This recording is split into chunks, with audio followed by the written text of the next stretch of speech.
Salut! Alors aujourd'hui, je te montre comment on fait pour mettre le camping-car en hivernage. Alors, en premier, voilà, on va aller vider le circuit d'eau propre. On referme. Voilà. Alors, ensuite, il va falloir purger le Truma. Donc cet appareil qui vous fait de l'eau se purge à l'aide donc de cet appareil qui est à Frost Control. Voilà. Donc le petit percuteur qui sort, ça veut dire que actuellement le Truma est en train de se vider. Voilà. Donc on n'oublie pas aussi les eaux grises, de tirer la manette. Voilà. On ouvre les mitigeurs, que ce soit de douche, d'évier, etc. Entre eau chaude et eau froide, on les ouvre.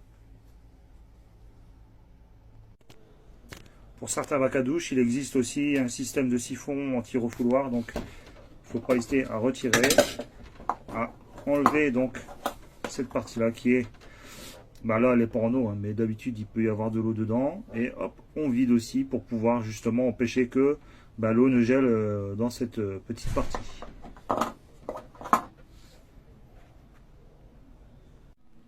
Alors petite chose importante, n'oubliez pas aussi de mettre de l'antigivre alimentaire dans les bondes. Alors surtout pas de glycol, parce que les anciens mettent beaucoup de liquide de refroidissement. C'est très déconseillé car ça a tendance à ronger un petit peu toute la tuyauterie et créer des défauts d'étanchéité et des fuites justement par la suite à force de faire cette manipulation avec du glycol. Donc toujours de l'antigivre alimentaire.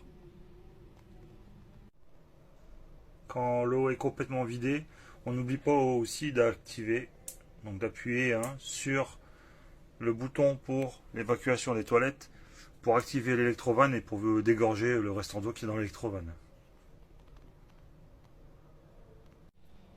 Alors pour la cassette à matière, ne pas oublier de la vider, de bien la rincer, bien l'égoutter et après simplement la remettre dans son encastrement ou alors dans la soute ou alors dans le garage, si vous pouvez la stocker dans le garage pour l'hiver.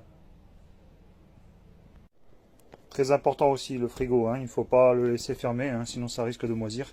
Bien le vider, le nettoyer. Bon là il est neuf, c'est parce que je vous présente sur du neuf. Mais bien le vider, bien le sécher.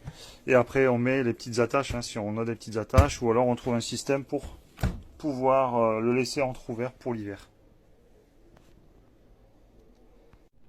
Pour tout ce qui est circuit gaz, il est conseillé de fermer la bouteille, ou alors de stocker la bouteille à l'intérieur au garage ou autre, tout simplement.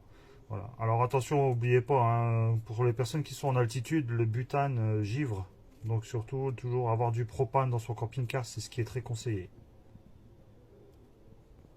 Et voilà, donc petite explication rapide pour l'hivernage par rapport à l'eau, bien sûr, j'ai expliqué. Après, tout ce qui est électrique, n'oubliez pas de brancher une fois de temps en temps pour pouvoir redonner un coup de boost à vos batteries. Si vous avez des plaques de protection pour le frigo, en extérieur, n'hésitez pas à les mettre aussi pour éviter d'avoir des niches d'insectes. Et puis au printemps, on verra la prochaine vidéo pour la remise en condition au printemps. Voilà les gens, j'espère que ça vous a plu. Je vous souhaite une bonne journée. À bientôt.